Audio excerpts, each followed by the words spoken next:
दोस्तों, जाडेजा ने लगाया विराट कोहली और आरसीबी की टीम पर बेईमानी का आरोप। जी हां दोस्तों, चेन्नई सुपर किंग्स और आरसीबी के बीच खेले गए मुकाबले में आरसीबी ने 2 रनों से मुकाबला जीता। इस मुकाबले में चेन्नई सुपर किंग्स के साथ अंपायर और विराट कोहली की आरसीबी ने कुछ ऐसा किया जिसके बाद पूरे क्रिकेट जगत में सनसनी मच गई है। जी हां दोस्तों, खुद चेन्नई सुपर किंग्स को जीत नहीं दिला पाने वाले रविंद्र जडेजा ने विराट कोहली और आरसीबी पर संगीन आरोप लगाए हैं। मैच के बाद उन्होंने चौंकाने वाला खुलासा किया है और बताया है कि क्यों आरसीबी के खिलाफ उनकी टीम जीत नहीं पाई। साथ ही विराट कोहली के बारे में जडेजा ने जो कहा है, उसे सुनकर आपके पैरों तले जमीन खिसक जाएगी। तो चलिए उनके बयान का पूरा वीडियो हम आपको दिखाते हैं, लेकिन उससे पहले आप वीडियो को लाइक और चैनल को सब्सक्राइब करना बिल्कुल ना भूलिएगा। दोस्तों, चेन्नई सुपर किंग्स और आरसीबी के बीच साल 2025 के आईपीएल का सबसे रोमांचक मुकाबला खेला गया। इस मुकाबले के अंत तक यह कह पाना मुश्किल था कि कौन सी टीम जीत हासिल करने वाली है। आपको बता दें, इस मुकाबले में पहले बल्लेबाजी करते हुए आरसीबी ने चेन्नई सुपर किंग्स के सामने 214 रनों का विशालकाय टारगेट सेट किया था। आरसीबी के लिए सबसे तूफानी अंदाज में बल्लेबाजी की थी रोमारियो शेफर्ड ने। शेफर्ड ने 14 गेंदों में ही 53 रन ठोक दिए थे, 4 चौके 6 छक्के लगाए थे। शेफर्ड की बदौलत ही आरसीबी की टीम ने इतना बड़ा स्कोर खड़ा किया था। कोहली ने भी 33 गेंदों में 62 रन बनाए थे, 5 चौके 5 छक्के लगाए थे और जेकब वेथल ने 33 गेंदों में 55 रन बनाए थे। दोस्तों, इस लक्ष्य का पीछा करते हुए चेन्नई सुपर किंग्स के लिए आयुष मात्रे ने 48 गेंदों में 94 रन की पारी खेली, 9 चौके 5 छक्के लगाए। जब आयुष मात्रे और जडेजा बल्लेबाजी कर रहे थे, तब ऐसा लग रहा था कि चेन्नई सुपर किंग्स आसानी से यह मुकाबला अपने नाम कर लेगी। लेकिन दोस्तों, फिर आता है पारी का 17वां ओवर। लुंगी एंगड़ी गेंदबाजी करने के लिए आते हैं। पहले उन्होंने आयुष मात्रे को आउट किया। इसके बाद उन्होंने एक फुल टॉस गेंद डाली, डेवल्ट ब्रेविस के पैड पर जाकर लगती है। आरसीबी के खिलाड़ियों ने जोरदार अपील की और अंपायर ने उंगली खड़ी कर दी। पर वहां पर हैरानी की बात यह रही कि डीआरएस के लिए जो घड़ी हमेशा दिखती है, सामने वो घड़ी दिख ही नहीं रही थी। ऐसे में डेवार्ड ब्रेविस को कुछ समझ नहीं आया। जब तक वो डीआरएस लेते, तब तक टाइम खत्म हो चुका था।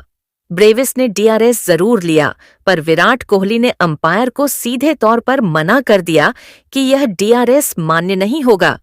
इसके बाद दोस्तों, अंपायर ने भी ब्रेविस को सीधे आउट का फैसला सुनाया और बाहर जाने को कह दिया। दोस्तों, वहां पर रविंद्र जडेजा का गुस्सा देखने लायक था। वह अंपायर पर भयंकर गुस्सा हो गए। कोहली पर भी गुस्सा थे, क्योंकि वहां पर ना तो गलती डेवार्ड ब्रेविस की थी और ना ही रविंद्र जडेजा की, क्योंकि वहां पर तो घड़ी ही नहीं दिखाई गई थी। ये सब आरसीबी के मैनेजमेंट, अंपायर और वहां पर मौजूद आरसीबी के खिलाड़ियों के चलते हुआ, विराट कोहली के चलते हुआ। क्योंकि जब ब्रेविस ने डीआरएस लिया, तब विराट कोहली वो शख्स थे जिन्होंने मना किया। अब दोस्तों, इस पर रविंद्र जडेजा ने बड़ा बयान दिया है। रविंद्र जडेजा ने कहा, सच कहूं तो ये मैच हमारे पाले में था। हम ये मुकाबला जीत सकते थे जिस सिचुएशन में हम थे। अनफॉर्चुनेटली ऐसा नहीं हुआ। कई चीजें हमारे पक्ष में नहीं गई। आखिर के ओवरों में मैं भी बड़े शॉट्स नहीं लगा पाया और माही भाई से भी चौके नहीं लग पाए। अगर उनके बल्ले से 1-2 हिट्स और निकल जाती और जो हिट्स मैं लगाना चाहता था वो क्लियर हो जाता, तो डेफिनेटली इस मुकाबले में हम जीत जाते। आयुष के लिए बुरा लग रहा है। उसने कमाल के बल्लेबाजी की। अगर वह थोड़ी देर और खड़ा होता तो शायद इस मुकाबले को हम जीत सकते थे। इस मैच को हम और आसानी से खत्म कर सकते यदि डेबाबस बल्लेबाजी करते, क्योंकि उनके साथ नाइंसाफी हुई है। मुझे नहीं समझ में आ रहा है कि यहाँ पर मैनेजमेंट कैसा है और किस तरीके का बीसीसीआई का रूल है कि अगर बल्लेबाज की गलती ना हो तो भी उसे आउट करार दे दिया गया। पहले तो अंपायर ने गलत तरीके से उन्हें आउट दिया। इसके बाद जब हम डीआरएस लेना चाहते थे तो वहां पर घड़ी ही नहीं दिखाई गई। हम यही सोच रहे थे कि हमें घड़ी क्यों नहीं दिखाई दे रही है, और जब तक हम डीआरएस लेते तब तक टाइम अप हो चुका था।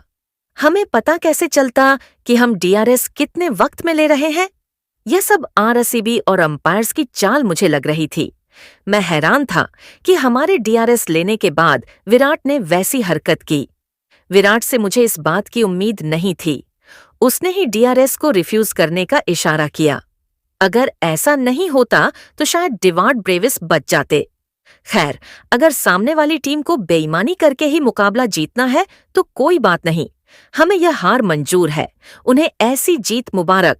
दोस्तों, रविंद्र जडेजा बेहद गुस्से में दिखाई दिए। वैसे आपको क्या लगता है, जडेजा का गुस्सा होना जायज था या नहीं? आप अपनी राय हमें नीचे दिए गए कमेंट सेक्शन में जरूर बताइएगा और ऐसी ही शानदार खबरों के लिए हमारे इस चैनल को सब्सक्राइब करना बिल्कुल ना भूलिएगा। धन्यवाद।